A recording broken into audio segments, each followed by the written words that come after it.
Welcome, I'm Jon Caldara, president of the Independence Institute and your devil's advocate. Later, we're going to talk about taxing soda because why the hell not? But first, Amendment 71's on the ballot, and it says that we want to take away your vote to vote. So you can vote to take away your vote. It's called the Initiative process.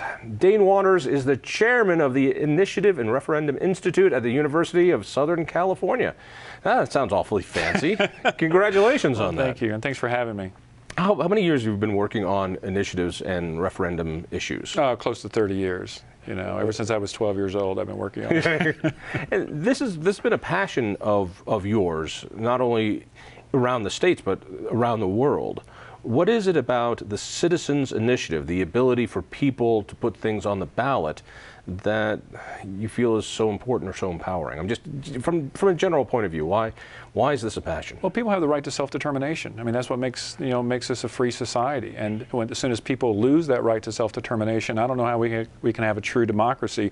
And so the initiative process is the absolute way for citizens to have that right to self-determination, and it should be protected and expanded whenever possible. But I hear from a lot of constitutionalist conservatives that we live in a republic, not a democracy. We worry about mob rule, and therefore we don't put, it's not 50+1. That's populism. We have a system where if we want changes, we elect the people to do it, and that's what the founders wanted. Well, the founders originally discussed the possibility of having a national initiative process. So it's something that's been part of our culture and our history since the beginning with the founding fathers. But yeah, we do have a republic, we do elect lawmakers, but there are times when these lawmakers, for whatever reason, refuse to deal with key issues or do things that the people don't want them to deal with. And so the initiative and referendum process is the safety valve. It's the check and balance on our elected officials. Give me a couple examples. Well, term limits, for example. I mean, lawmakers will never impose term limits on themselves, and so the people had to do that. You look at, currently certain environmental rules. And you look back to the South, you look at civil rights legislation. I mean, through the initiative and referendum process, a lot of civil rights legislation was enacted where the lawmakers, especially in the South and other parts of the country, would not, change the rules when it comes to, African Americans. So it's typically. But the voters would, when they got the opportunity, to put something on the ballot themselves. They would. I mean, and if the people choose to vote it down, they choose to vote it down. Once again, it's their right to choose what laws impact them every single day. But they have the right to vote on those issues, especially when lawmakers refuse to deal with those issues, when they're elected into office. I've been hearing that conservatives don't like this, liberals like this, because it's populism, and therefore what we're going to see with initiatives are more attacks from the left.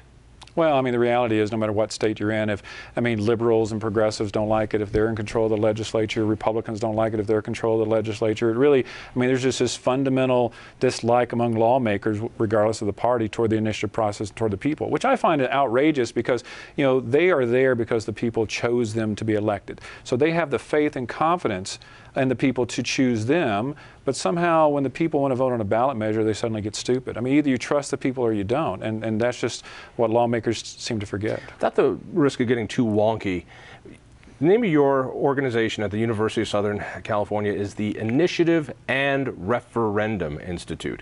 We talk a lot about citizens' initiatives. We no longer talk about referendums. Give us the quick 20 seconds what a referendum is. Well, initiative is when the citizens collect signatures and put something on the ballot. A referendum is broken down into two categories. You have legislative referendum, which is when the legislature puts something on the ballot, or in 18 states, the citizens have what they call the popular referendum, whereas the legislature passes something, they can collect signatures to put that law on the ballot for final approval by the people. All right, let's get to Colorado, since you've got experience not only around the states but around the globe. I keep hearing how easy it is to change the Constitution. Now, of course, in Colorado, we can petition questions onto the ballot to either change state law, statutes, or the state constitution. And everywhere I go, people who have never tried to amend the Constitution here tell me how easy it is to get something on the ballot. My response is, it's very easy to get something on the ballot if you've never put something on the ballot or you're a very rich guy. Otherwise, you don't know. I have found it, and I've put several things on the ballot, a remarkably daunting, difficult, and expensive task. Right. But maybe I'm not the best at this. Is it easy to get something on the ballot here in Colorado to change the Constitution? Oh, no, it's one of the most difficult in the country. I mean, anybody Slow down. I want to hear that again. It's one of the most difficult in the country. That's correct. Explain that, because I have been told by lots of TV advertisements and lots of people who get paid to say otherwise that it's the easiest. Well, just as an aside, I would love for all those people funding the initiative, funding the yes on 71 side, how many of those people actually have ever done an initiative? How many have ever actually gotten out and collected a single signature? I mean, in Colorado, it's several reasons. One is that you have, in theory, a 6-month window to collect signatures, over 100,000 signatures.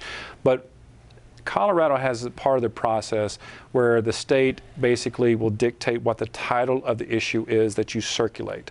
Now, it's one of the most difficult in the country. So you'll submit your initiative, the title board will get together, say this is how it should read, and then there's, if you're opposed to a specific issue. Let me mirror that back to you, make sure I'm following you. What people don't realize is I might write an initiative. I want this to be in law. And then a bunch of people from the government go, oh, that's interesting.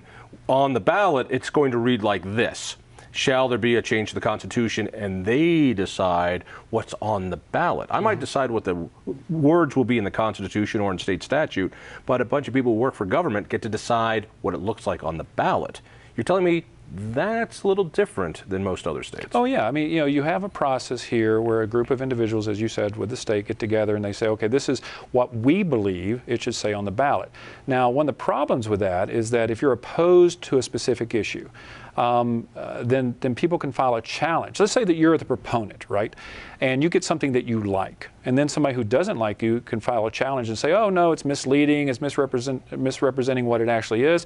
And then the process could go all the way to the state Supreme Court about... And usually does, by the way. Every single one that I've done has gone to the Supreme Court. Right. And then, you know, and so by the time it gets to the state Supreme Court, that eats into your circulation period. So in theory, when they say, oh, you have 6 months, sometimes you get down to 2 months, 10 weeks, or whatever you may have, and then it's just practically impossible. And then you talk about weather issues, trying to collect signatures in the middle of winter in the state. And then on top of that, you have the single subject problem here, where, you know, it's very strict about not tying two issues together that are not germane to the Constitution or a statute, and so they could be thrown out for that. So just the logistics of even getting the possibility of collecting signatures is one of the most laborious in the countries and one of the most difficult in the countries, which basically, for people who study the initiative process, we typically put Colorado at the low end of usable initiative processes. Really? Because I'm hearing in every debate I go to, and everyone who's pushing this, I'm going to call it a power grab, because that's what it is, on 71, that it's the easiest. All right, if we're not the easiest state in the union to do it, you're saying we're one of the most difficult. What's the easiest state in the union to get a constitutional change on the ballot? Well, the state of Oregon. I mean, if you look, I mean, it was one of the first states ever to use the initiative process. It's had more initiatives on the ballot than any other state. Has a longer circulation period. Does not have a distribution requirement. I mean, one thing that 71 will do is put in place a distribution requirement. You know, 2% of registered voters, not those that voted in the last election. Okay, it's one of those things that's overlooked. I want to get to that one in a second. Okay. Put that one on the shelf, because that's a whole different problem. That is, but you know, it would be the most strict distribution requirements anywhere in the world. And whoa, world's a big place. It's a big place. That's right. I mean, so you're saying under Amendment 71, for those who aren't following this, it says instead of gathering all your signatures wherever you want to around the state, you have to gather 2% in each of the 35 Senate districts in Colorado, which are all over the map, obviously, and far-flung places. It would be very expensive. You're saying this would be the most difficult distribution requirement in the world? In the world. In the world. In the world. I mean, the European Union has the European Citizen Initiative, where you can collect 1 million signatures and it puts something before the European Parliament. You just have to collect it in 6 of the member states. I mean, there's really, I mean, Mississippi has a distribution requirement by congressional district. Well, it's a lot easier to collecting in congressional districts because people have a better understanding about what congressional district they're in. But when you talk about state senatorial districts, I would imagine if you walk down the street of Denver or throughout the state and say what state Senate district you're in, I would imagine 99% of the people would have no idea. Right. So 71 will make it the most difficult distribution, where we have to go out and get in different places in the world. Correct. And you mentioned this other little part, which says instead of collecting signatures from what are active voters, a percentage of how many people voted in the last election for Secretary of State, tiny little change in the Constitution that they're going to put in there that says we're going to change that to registered voters. Not active voters, but registered voters. So you're going to need to get 2% in each Senate district, the most difficult distribution in the world, according to you. And now you have to get registered voters. What's the big deal? Well, I mean, it means that it doesn't matter whether or not what the propensity of voter turnout you have. I mean, currently it's tied to the number of votes for Secretary of State. In other states, it's tied to the last vote. Most states has it. It's tied to the number of people who voted in the last gubernatorial election, right? So the idea behind that is to say, we're going to get, you have to get a percentage of signatures of roughly active voters. Right. So you could have, there are counties in Colorado where we have more people registered to vote than there are people in the county. This is not an unusual thing.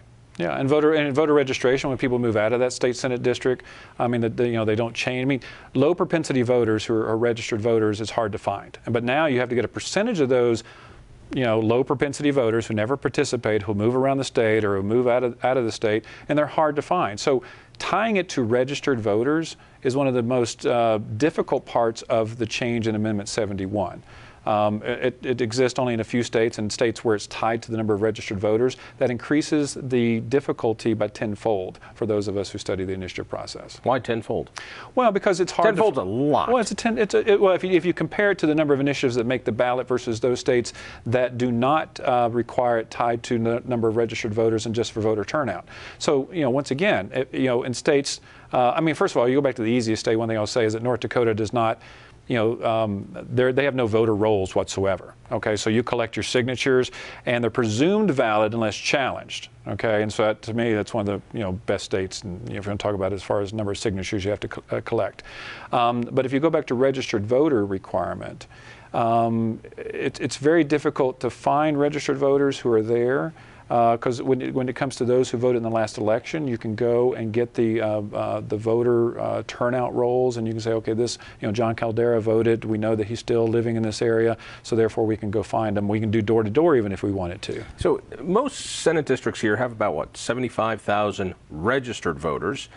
But then others have almost double that. Like my Senate district in Boulder, it is nearly double that amount. It's a college town. Right. And so not only will one district, any Senate district in Colorado, have a veto power over what everybody else wants to do in the state, but those places where there are more registration, college towns, big cities, what they're going to have an extra veto power because it's going to be extra hard. It's interesting that the proponents of 71, who claimed that they were going to use, they're going to show how easy it was. Right. When you look at the sample that was pulled by the Secretary of State, they failed in many districts, including Fort Collins, including Boulder, and including rural Weld County. So the guys who want to do this new bar couldn't even reach their own bar after they spent $1 million to it.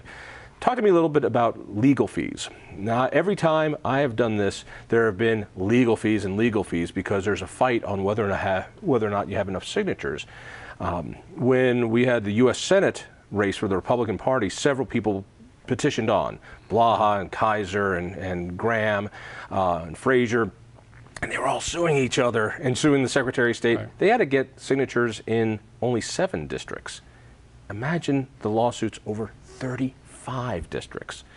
Am I wrong to say that if this passes, it basically destroys the ability for any reasonable group to get something on the ballot to change the Constitution? Oh, it does. I mean, the thing that... I want to be more deliberate. Let me hear it. Does this destroy the ability to get something on the constitutional question? It will destroy it. And on top of that, the fact that the legislature here has the authority to overturn any statutory initiative, it will basically shut down the initiative process in the state of Colorado. But one thing I do want to point out when you talk about 35 state Senate districts, anybody who's collected signatures know that automatically you collect, anywhere from 30, 40, 50% more than the number of signatures you need because of concerns, people sign that they're not registered voters, so forth and so on. But when you're basing it on state senatorial districts, people not knowing what state senatorial district they're in, there's no way if you're out at a Walmart that you can figure out what state senatorial district that you're in. The number of invalid signatures is going to go through the roof.